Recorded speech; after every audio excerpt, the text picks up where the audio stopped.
against Ekko Fox, both Phoenix won games. So definitely trying to pick properly here, knowing that they're going to be giving something back over to Cloud9.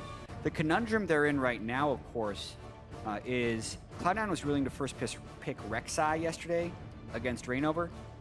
That is something that is pretty valuable for them. So now we'll get to see if Jensen wants to throw an early pick on Vladimir or not, because I think the other pick is going to be Rek'Sai.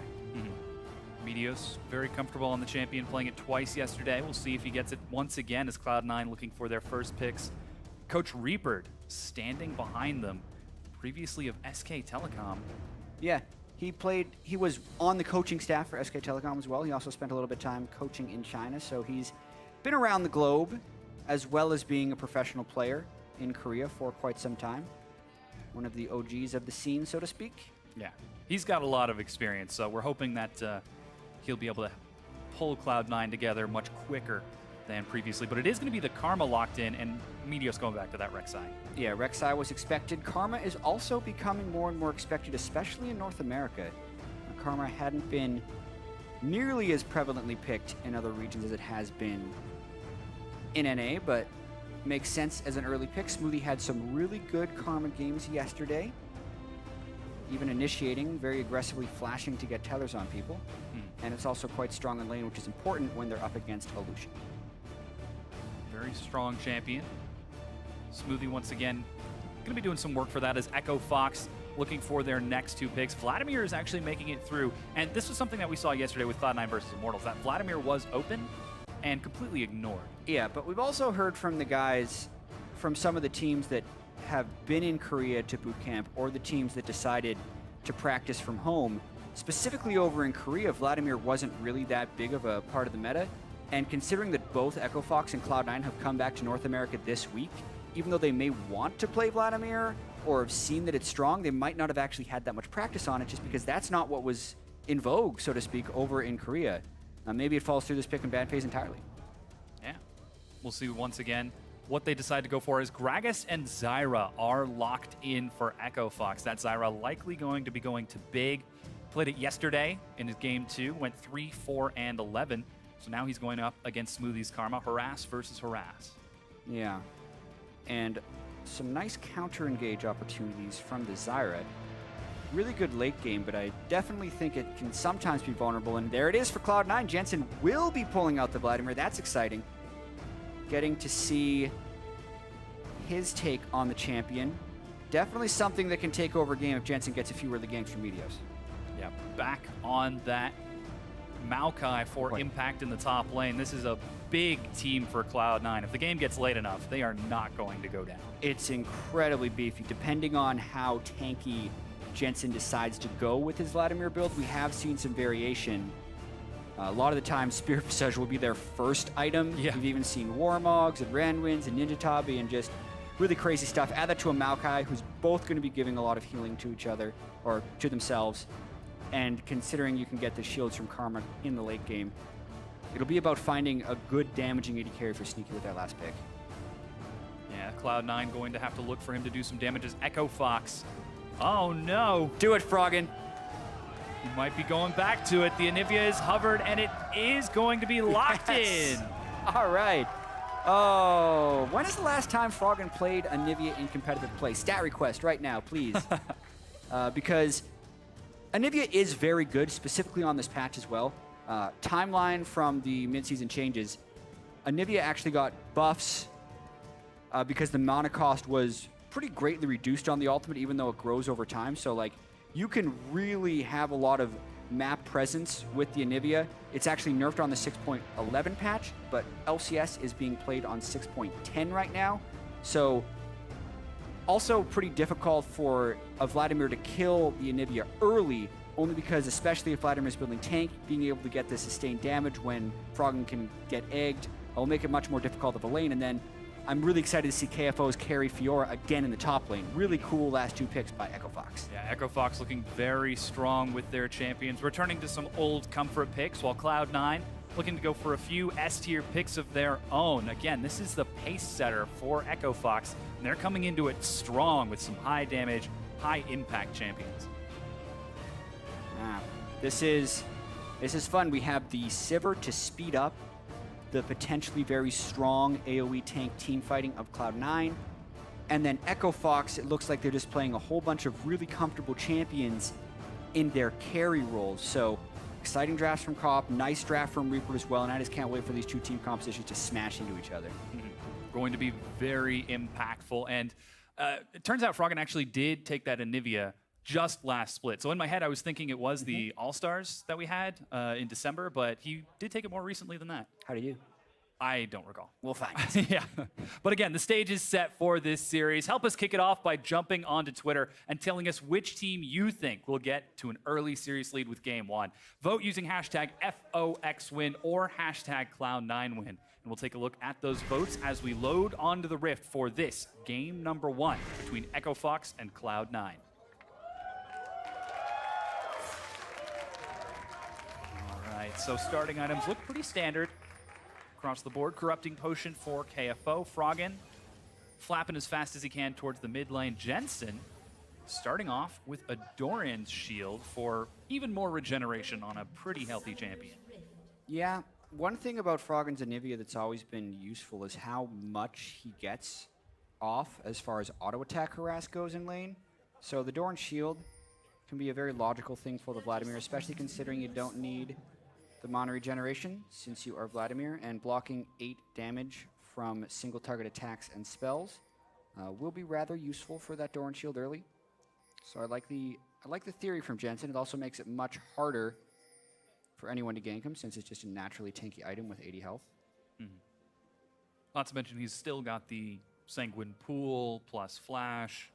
Not going to be an easy time for Hard to make any action happen. Yeah, the only potential tweak you could have seen from Jensen's to other Vladimirs would also be from Summoner spells, and then we look at Keystone Masters here. So he's actually gone with the Storm Raider Surge, which is something we saw Seraph do when he played top lane Vladimir, but he hasn't gone for Ghost, which is another thing we have seen from Vladimirs elsewhere if they want to like really sustain in the backline. But the plan for Jensen here is that he's going to be able to proc the Storm Raiders and kind of use that as a Ghost, and then still have his flash for the very clutch moments.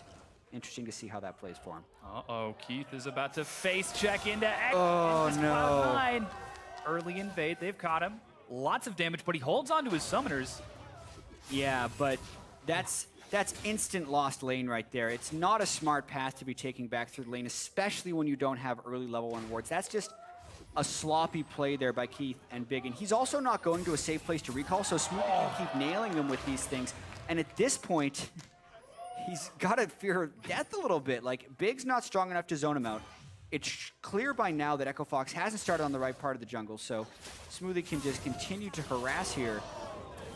Misses that one. Power Q's got to hurt, but I mean, Sneaky's going to be getting so much free time in lane right now.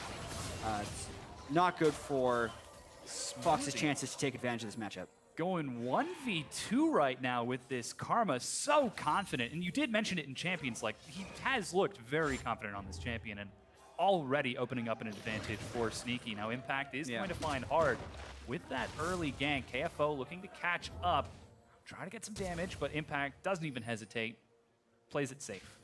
Yeah, just trying to wrap my head around what else happened in this lane swap right now, because it is so disastrous. Notice that's 3 waves of minions that Sneaky's been able to have, and Keith gets there on the cannon wave, so he's missed a ton of CS. He does get the cannon, which is nice, but the Lucian is supposed to be a favored matchup against the Sivir, and they're giving Sneaky more than free lane at this point. Really favorable for Cloud9, just based off of the early game pathing of the Ekko Fox duo lane. Yeah, Meteos with some help from Sneaky and Smoothie is going to steal away this blue buff.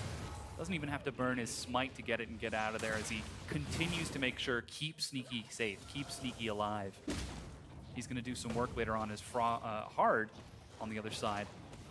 He's going to steal the blue buff on his own without the help of his team, just because of that lane swap and how that's working out. So, yeah, we're seeing the split jungles, even though the lanes are meeting, which is a little bit unique. Impact already without his flash, but Hard doesn't have body slam since he used it over the wall. It'd be very difficult to secure a kill here. Slow lands, Impact nice and tanky, and yeah, Hard using that body slam too soon means he can't lock Impact down. Yeah. He gets to continue walking back to lane nice and safe. The nice thing is it gave the security for KFO to go very aggressive on Impact, but I mean, It also means that Impact still has teleport to get back into the lane, so you can use that right away on the minions. So not too big of an advantage being able to happen early in what is a top laner matchup in the bottom lane. Confusing terminology. Yeah, the duo lane. Doesn't matter where it's happening, it's the 2v2. And everybody seems to be content to just farm it out and relax. So after those sorts of early trades, everything's nice and calm as Froggen's taking a bit of harass from Jensen, who's already back at full health, hasn't even consumed a health potion. That is Vladimir in lane.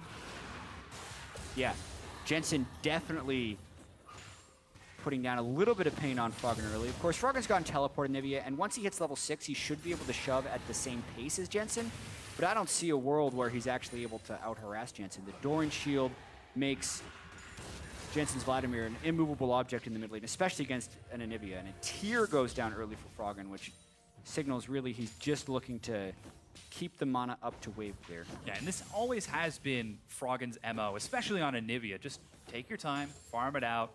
Anivia is always strong in the late game, so that's what we'll play for. Yeah, Ekko Fox definitely willing to be very conservative. In fact, some of their games yesterday, it just looked like some of his teammates were just becoming minions to help Froggen. Like, yeah. Especially in the first game they played against Phoenix once, Hard actually played Kha'Zix and was just actually giving both blues on the map to Froggen just for him to keep his farm up. There's going to be some other people that need some help this game, though, because of Keith taking that early hit in the tri-brush while he was pathing in aggressively at level 1. But as long as he doesn't die in that lane, it's about the best he can do. Yesterday he did play Lucian, and despite his win in Game 2 on that champion, he went 1-5-11. So still has to be careful. Yes, Lucian is very strong and Keith is a very good player, but still pretty easy to lock that champion down with just a bit of crowd control. I had to hesitate there because there was some trading. Had to be sure that Keith wasn't going to look for any kills. Yep, they've got a lot of damage down with Zyra, and they're running Ignite in the lane too, which gives them a little bit more kill pressure. Be a little bit weaker in the late game, but they'll need it at least now for kill pressure as well as maybe an early attempt to kill onto Jensen. I also have to point out there was a big level discrepancy in the jungle. Meteos, when him and Hard saw each other, Meteos was 6 and Hard was only level 5. So along with the hurt that the duo lane took, Meteos also took a big advantage over Hard because of what happened at level 1. But Ekko Fox is neutralizing spectacularly. The early CS lead from the mid lane is diminished, and you look at the overall gold, it's not even 500 difference. Yeah, still a very close game.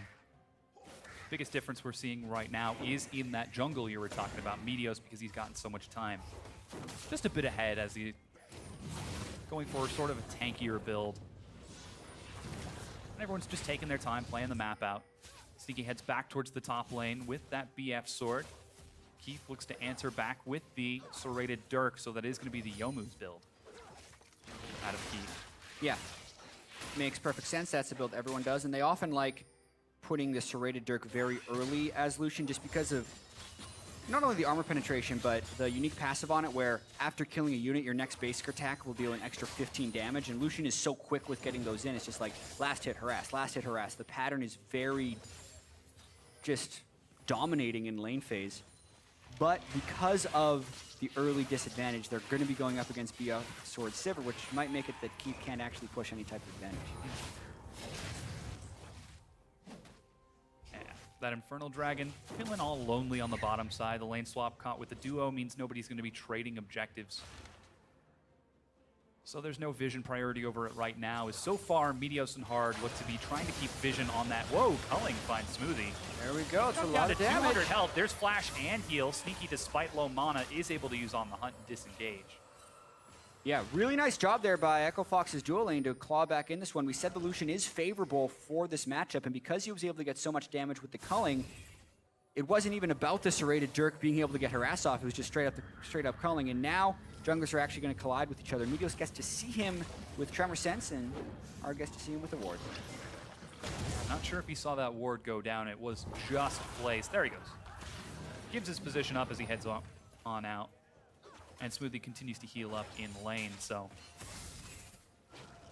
double harass lane, going to continue farming it up. His Impact actually looks to roam towards the mid lane. Did he? Oh, he was just spotted. Yep. Yeah, barely spotted. he potentially could have avoided that if he hugged the wall super, super tightly, but that's the power of some of those brush control pink wards you can get down. You can see Jensen had one on the other side as well, so that's kind of where they're splitting the map vision off. Sneaky and Smoothie continuing to farm it up, as Big is doing everything in his power to neutralize that early advantage. Jensen heals on the far side. There's the Rek'Sai just going back to farm. Yeah. So it is a relatively patient game after that early harass. So far, it feels like the two teams are sort of fielding it out, like, hey, we can get away with this. What can you do? Exactly. And I mean, you look at Cloud9, they're going to be waiting to get the double TP plays in, and they're also hoping for a few big items out of Jensen first. And then, I mean, it's also Froggen on Anivia. He's going to be totally fine just trying to be lane dominant for a while. Sneaky gets caught with the binding. Keith, ooh, lets him go. You know, he was thinking about it. Grasping roots can be pretty dangerous, and Ekko Fox getting control of that bottom lane again. And like, if Ekko Fox can keep this up, this is exactly the way they like to play. They just want to kind of win every lane and then slowly get things going. Their dual lane started off poor, but they're starting to get advantage. Froggen is keeping Jensen right at bay, despite having a small disadvantage early because of the nice Doran's shield by Jensen. And then I think over time, KFO, especially once he gets Hydra, will start defeating Impact. So a little bit's just going to be on whether or not Ekko Fox can be broken from this laning pattern by C9 forcing a team fight with the Maokai and the Vladimir and all the tanky AoE they can bring. So far, looks like the major player for Cloud9 to do that. Nice stun. Ooh. It's a Vladimir. He'll just heal it. Ooh, gets over the wall as well. Well, yeah, the major player to make that happen, to break Ekko Fox out of this sort of tranquility, is Meteos. He's been invading. He's still a level up over hard. Now going to try to push him out of that river, as he's up a solid 17 CS right now of those jungle minions. Yeah. And Meteos has gone very combat heavy as well. The Chilling Smite and the Cinder Hulk upgrade right away. But speaking of a prolonged laning pattern, that's not what Ekko Fox is going for, because they actually swap everyone down bottom 12 minutes into the game. If they can trade turrets, they also put themselves in a position now where they can just rush the Infernal Dragon, which I actually love. I love the fact that they switched out of the lane swap at a time where they'd be strong enough to do Dragon. Cloud9's late to it, and instead of a turret for turret, it's going to be a +1 Dragon for Ekko Fox along with taking the turret. It's a great call. Very fast Infernal Drake for Ekko Fox with that map play. Sneaky answers on the far side with a turret of his own in the top lane. And Ekko Fox aren't done just yet. They're actually going to put pressure on the mid lane, forcing the teleport out of Jensen. Keep that alive. Meteos shows himself and Ekko Fox back off. KFO still has his teleport, so we'll see if he decides to make anything happen. Yeah. Also have to note that Jensen has gone for the Proto Belt early on. It's not unheard of on Vladimir. Some of the Vladimirs over in the European LCS were doing this and actually generating some solo kills with it, but Froggen seems to really be keeping Jensen at bay with Anivia so far. Classic Anivia build for Froggen with the Tier and the Catalyst instead of just going for something like Aroa. And turning it into completely a farm lane, Jensen would then have to make a play with his Proto Belt elsewhere if he wants to. Yeah, no teleport, as he did just use it to get back in, so it'll be a while. He actually heads towards the top lane to catch up with Keith, leaving Sneaky and Smoothie in the mid lane to deal with Froggen's farming. Keith has to be very careful about Jensen. If he gets a Storm Raider Surge on that Vladimir, he could be able to just burst him down. Keith doesn't have very many items yet. Jensen's actually going in for him in the top lane. Yeah, shrunk down to half health. Meanwhile, there's action onto Big. He's forced to flash over the wall as 3 members of Cloud9 catch up. Keith is caught. Impact teleports in. Kill secured as he's able to lock down Keith. Yeah, Keith was not giving the respect he needed to Jensen, and then the rest of his team wasn't able to run up for assistance either because Cloud9 with Impact had arrived in the river right there. It's going to leave KFO a little bit of time to split push the bottom lane, but yeah, definitely Keith's bad there, not understanding what Jensen could do. Maybe he didn't see the Proto Belt pick up for a little bit of extra chase. And with that dragon removed from the map, that's going to leave Rift Herald as the next big neutral objective. Cloud9 sent 3 members there, meaning Sneaky has to catch up with KFO. Might have to take the long way around, waiting for KFO to back off. This Rift Herald is more important than you would expect. There's been a lot of discussion about how teams will only take Rift Herald when it's convenient, but this actually holds a very strong strategic use for C9 in this game. If KFO wants to have a strong split-pushing presence on Fiora, he's going to need to do it against Impact. And now until 34 minutes into the game, Impact is going to have an empowered chance in the 1v1s thanks to the Glimpse of the Void buff. Yeah, here's that replay of Jensen finding Keith once again. I mean, he gets an empowered Q on him, and then he just proto belts straight in. Like, it's very straightforward what Jensen wants to do to Keith here. And then when he flashes over, it's straight into a teleport of Impact. And yes, they had to use a lot of summoner spells to close down on him, but it was the Vladimir who started it all, and that's because Keith was being very greedy with the wave. That Storm Raider surge helping him catch up and lock down Keith for the cleanup for Cloud9 as they make the first aggressive move of the game. Ekko Fox look to answer. Impact trading with KFO in the bottom is doing some good damage, but right now Jensen is 1v3 as Keith looks for revenge. The Storm Raider surge pops, but the Proto Belt can't get him out.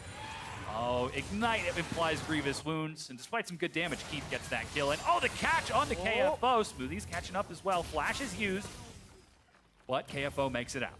Yeah, really like the fact that Hard was not messing around, and he instantly flashed on a Jensen before he'd be able to escape. There's no KFO flash. in a lot of trouble now. Gets the move speed.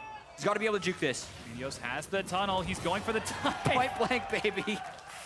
Oh, man. Meteos knew the game. He wasn't going to let him juke that. He tunnels in first before sending up the Q. So a lot of back and forth, obviously, going on in the game right now. Top tier 1 is secured by Ekko Fox, as there's no one from Cloud9 to defend, but Cloud9 answer on the far side with a kill of their own and a turret of their own. Just a few seconds late, but they're still keeping pace with Ekko Fox. And in fact, that's going to put Cloud9 at about 1,000 gold lead. Relatively minor at this point, but we'll see if they can continue to snowball it. Next Dragon is going to be up in about 2 minutes. That's going to be another Infernal Drake. So far, there's no vision around it for now, except for Cloud9, but Ekko Fox have plenty of time to prepare and set up and start snowballing that advantage. Yeah. There's also a teleport on Jensen right now. 2 teleports available on Ekko Fox. I think this could be a very contentious Dragon because obviously Cloud9's going to want to get one Infernal Drake, but more the denial of Ekko Fox trying to get multiple Infernal Drakes, as this game can very easily be stalled out to super late game because of the fact that Fox has Anivia. Makes this Dragon very important that Cloud9 can get control of it with all the big items they have built up right now, and a 2-level advantage for Meteos over Hard as well. So add that to the fact that Ekko Fox has no vision over it, and it's going to be really tough for them to control that. Yeah, Meteos has been all over the map this game. 30 CS ahead of Hard. Continuing to deny and sweep out vision with vision of his own. Going for the classic Sightstone, not even getting the Tracker's Knife. Yep. Feels like the good old days. He rushed combat effectiveness right away. Now he's gone for Sightstone since he's recognized that he's a little bit ahead.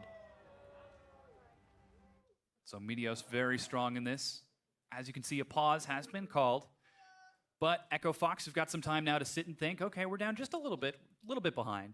But we've got plenty of time to sort of recover and figure out a plan to bring down Cloud9. Yeah, we'll figure out what that technical issue is as quickly as possible. See who initiated the pause as well. Looks like Ekko Fox are the ones talking to the refs.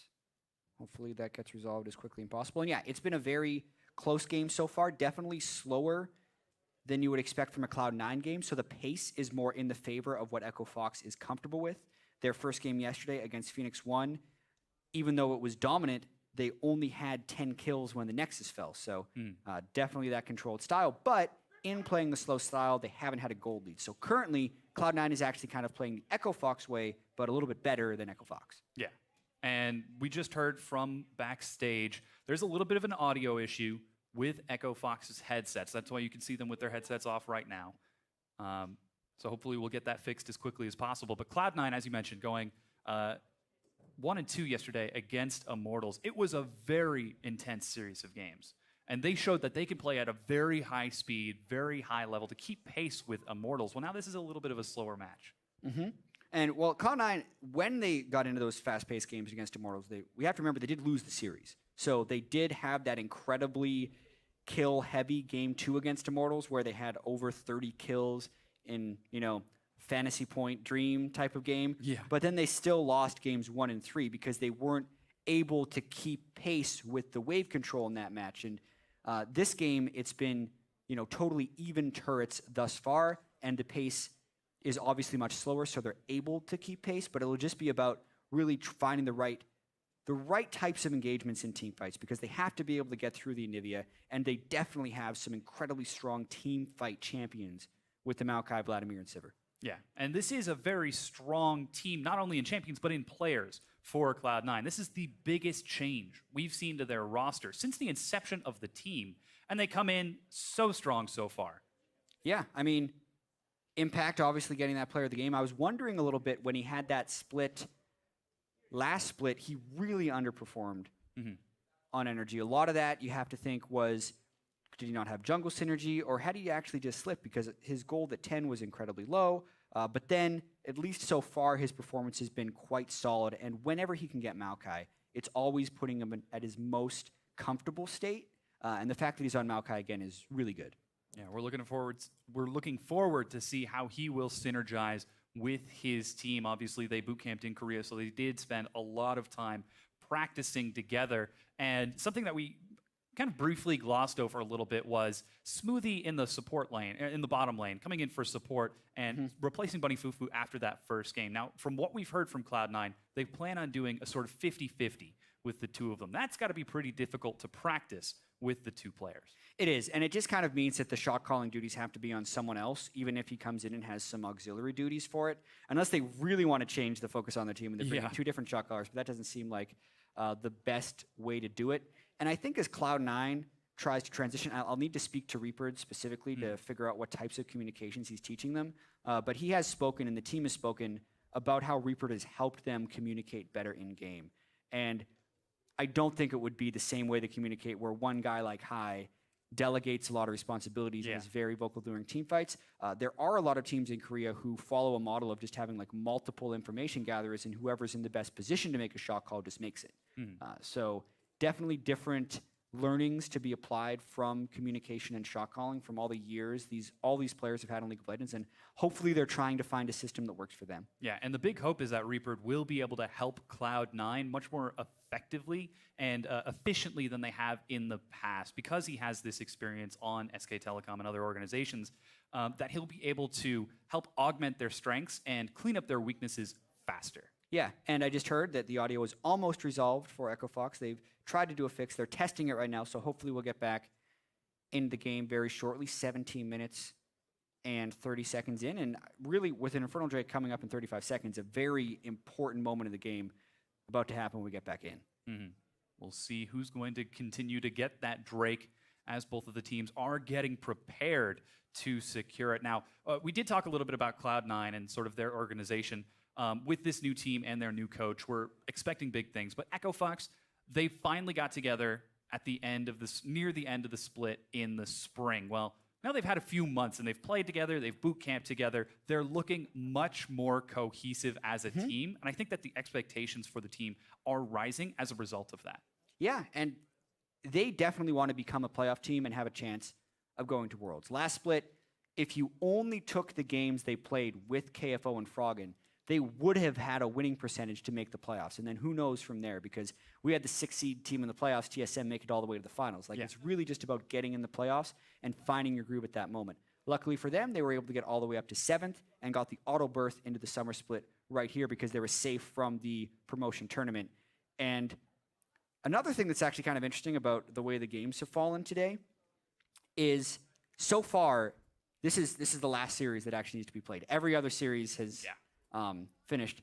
And we did say we're not doing spoilers, but I think I can avoid this without spoilers. There's a lot of 2-0 and 0-2 teams so far. And it would be really important if Echo Fox can pick up another win, because then there would be a whole host of teams that are a full 2 series behind them for Cloud9. And then on the contrary to Cloud9, same thing, because of the gap that's going to be created between what is potentially the top 5 and the bottom 5 after the first week. Yeah, the big hope is that you can get these wins early. To quote that wondrous phrase, you get these wins early on, so you don't have to worry about it later on in the split. So a lot of pressure on these teams, even this early on, because again, this is the big showing. It's week 1 of the NALCS, so getting these wins are just so important, not only for the standings, but just to feel good coming into the next split, to have that confidence coming into week 2 and thereon. Yeah. Unfortunately, QC has revised their estimate. Still a few minutes before we can get back from the audio fix, so apologies to everyone on stream. And yeah, I think the truncated version of what you're talking about is that every game matters.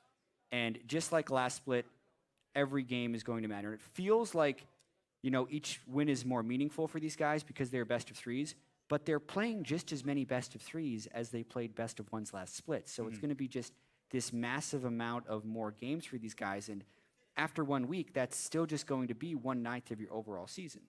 So every best of 3 matters just as much as the old best of 1s do. And it's important to get every single win because we know the standings can be incredibly close at the end of the year. Yeah, and just to let you guys know, we did just hear that because this pause is extended, we are allowing the players to talk strategy about the game. So they do have an opportunity to sort of plan ahead and look for sort of that next objective. I mean, you pointed it out just a few seconds ago. Infernal Drake is popping up in 35 seconds, so I'm sure that's going to be on everyone's mind. Yeah, it is pretty tough for these players a lot of times if you think about just you're in the mood of a game, trying to go 100%, plan out your next movements, and then as soon as a pause hits, you're just like, now I'm going to sit here in silence, and we're going to be ready for the next play.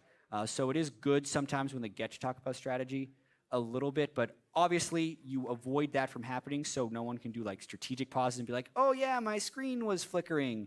By the way, guys, we need to regroup about this. We'll do this. So that's obviously why the rules are the way they are. But with the duration of this pause, you don't want to overly punish a team to just figure out who has like the best short-term memory so they can now talk a little bit more. Yeah, so in order to break down this game just a little bit more during this pause, we're actually going to continue talking about this game. You baited everyone right there. You're just like, I'm going to go to the analyst desk, but you didn't want to go to the analyst desk. I was ready. I was ready. You were ready to go. It was more of a trial to make sure that everyone's ready, and you know, we got to keep you on your toes. You know, the players they get to sit back a little bit, but we don't.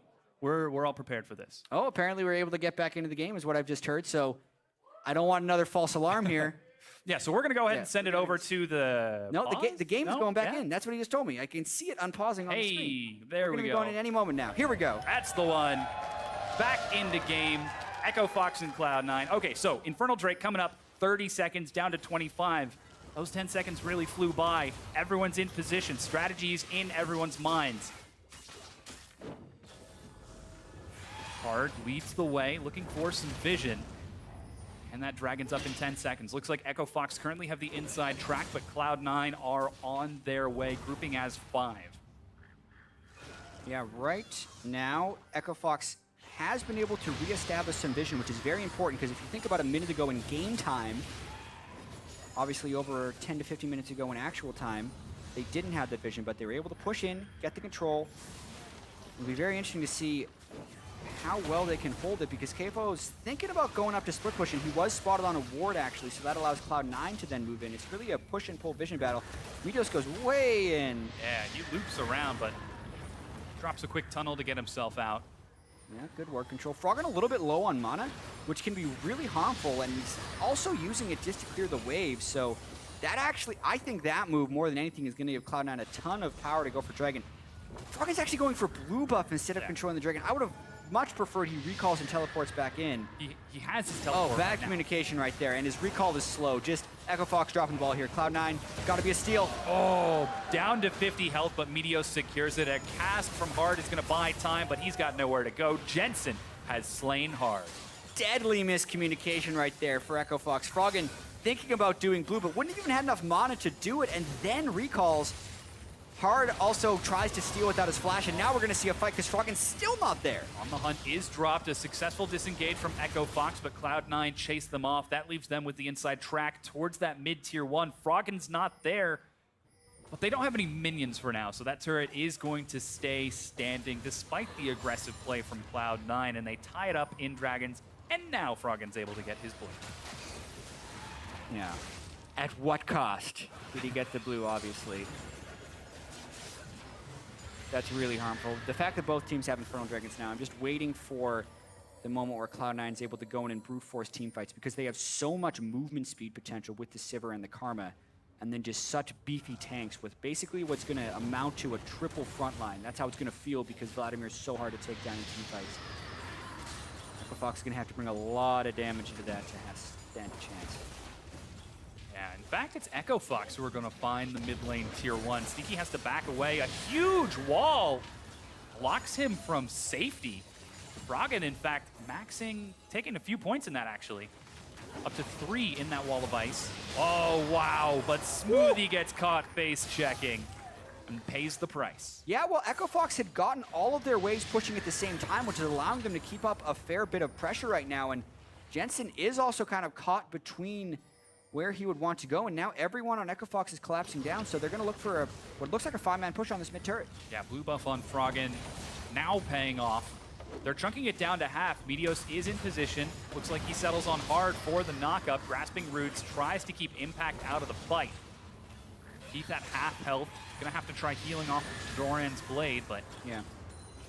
The trick for Echo Fox in these siege situations is that they can apply enough threat for Sneaky so that he can't get his ricochet off on the wave. That's kind of Froggen's job, because outside of the Sivir, the wave clear on Cloud9, at least as far as preventing hits on the turret, is diminished. And there we go. Froggen takes Sneaky's threat out a little bit to get a few more hits down on the turret, and the pressure mounts. that's exactly what you were talking about. Zone Sneaky away. Even without minions, Echo Fox were able to get it. Hard knocks Meteos away. There's a teleport from Impact. Smoothie gets knocked in, and Meteos chases forward. Cloud9 cannot find the engagement. And all the while this is happening, KFO has been split pushing and keeping Jensen occupied. Yeah, so after they give up the Infernal Drake, they mount a pretty solid offensive on the other side. Really accumulating pressure in multiple lanes, and then using the blue buff on Froggen to continually harass Sneaky off the turret. So very well played by Echo Fox there, getting a 2-turret lead onto Cloud9. That is going to even it back up in gold. Cloud9 still has the gold on the map when they take those turrets later, if they take those turrets later. But Echo Fox get a bit of reprieve after that early advantage that Cloud9 have. Just playing that Anivia very aggressively, able to take a couple of turrets. Meteos once again on the invade. He's got the backup from Sneaky in the river, but doesn't quite want to face check into a Fiora. He actually does smite steal it. They're trying to give it over to KFO to give him a little bit of a better chance in the split push scenarios. Remember, Impact's still holding the buff from the Rift Herald that they picked up at 14 minutes, giving him 5% damage reduction against KFO, and also extra damage when he's split pushing for a long time on his first hit because the corruption stacks up. So the red buff would have been very useful for KFO if he wants to hold a big edge in those split pushes. But we're actually seeing a Lucian gank up in the top lane, and everyone's trying to collapse in on Impact. Hard is going to catch him from the side, dodges forward as he's trying to get rid of some of the damage. That explosive cask is about to come off of cooldown. Impact is destroyed. Hard secures the kill, tying it up, but Cloud9 are in the mid lane. Sneaky tries to drop the turret, but Froggen is there in time, and Echo Fox. Yeah, such aggressive pathing by Froggen in there to save the wave, but it totally pays off. And this is actually looking a little bit like the way the waves were managed in the Immortals game. And a lot of times you want to write that off because Immortals outpushes everyone and keeps the wave pressure, but it looks like Echo Fox is doing the same to Cloud9 right now, and KFO is going in for the duel on Jensen. Yeah, finds some good damage. 12 to 14, doesn't even drop the Grand Challenge and is able to chunk Jensen away. The magic resist healing is not enough. Yeah. Magic resist against a physical damage dealer, not as useful as you would think. Well, you wouldn't think it's very useful, but Jensen would have thought he's a bit tanky, but he does pretty much no tank stats against KFO. And the wave pressure mounts. Look at the 3 waves for Echo Fox all pushed up. Playing the lanes very aggressively. Echo Fox have finally seemed to have found their stride in this game, as suddenly it's Cloud9 faltering a bit. Trying to keep themselves safe with some very aggressive vision. KFO actually does drop the challenge onto Jensen, who dodges a nice riposte. With the Proto Belt, but now he's going to have to give up a lot of pressure on this tier 2. And Echo Fox is first to all of these moves. They're the ones with the wards in the jungle. Cloud9 hasn't been able to get it, and they're going to be getting their 5th turret of the game. That's now a 3-turret advantage over Cloud9. Very strong mid-game spike for Echo Fox as they now look to retreat. Now, in the meanwhile, Dragon is getting ready to spawn. That's going to be an Ocean Drake for more sustained. Echo Fox would love to have that with all of this side lane pressure that they can try to put out. Once again, Cloud9 just barrel down the mid lane. It also makes it possible for Froggen to clear waves for longer without having a blue buff. And gosh, there were 3 people on that turret, and Froggen saves it still by burning his teleport. He also burned on a safer turret so they couldn't immediately burst him while he was coming back to lane. And gosh, this is the type of game that Echo Fox wants to get into, where they can just keep control of that mid wave. 2 turrets are dead mid lane. Therefore, they get first dibs on Dragon. They go straight for the Ocean Drake. Such great play from Echo Fox. They get right onto that Ocean Drake. It doesn't stand a chance and is slaughtered by Echo Fox for their second Drake of the game. And Cloud9 can't answer with anything as they're too busy trying to manage waves and shut down all of Echo Fox's vision. Yeah, and it's been working quite well. Even though it's Tracker's Knife versus Sightstone from jungler to jungler, there has been more vision control down for Fox. They actually see Meteos. He's going to want to ult out of here. Gets out just in time. Froggen tried to interrupt him. Any damage while he's channeling that ultimate will stop him. So Froggen just put his ult down in a blind spot where he thought he'd see Meteos. Yeah. But he wasn't able to do so. KFO is going to roam around as he's continuing to put out that side lane pressure. Action in the mid lane as Jensen looks for Keith, but Big just disengages with the press of a single button. And Cloud9, they've got the composition to fight, but Fox just won't let them. Yeah, I mean, this is 4/5 of the Cloud9 composition that was able to pick up over 30 kills against Immortals, with Maokai, Rek'Sai, Sivir, and Karma. The only difference was Jensen was on Fizz instead of Vladimir, so slightly less engaged. But that just kind of goes to show you how Fox is controlling the map a little bit. 1 champion change, 30 kills versus Immortals. So far, 3 kills versus Echo Fox. Like, they have really taken Cloud9 out of the driver's seat in this game and are dictating to them, even though Cloud9s are the ones with more initiation drills. Yeah, it really is a stark juxtaposition when you put the two side by side. Now, 27 minutes in, and Cloud9 seem to be at a loss as they just continue to try breaking down this mid-tier 1, but Hard is already there and defending with a jolly attitude. He's got to be a little careful. Yeah, Meteos going to look for him, but decides to let it go as Cloud9 can't collapse in time. Yeah, I want to point out as well, he's had the executions calling for quite some time. He actually completed that before his Black Cleaver was even done. Kind of necessary against Vladimir. I was talking with some of the other casters about one of the things that makes Vladimir so ridiculous. Is like, he has burst healing as well as repeatable healing.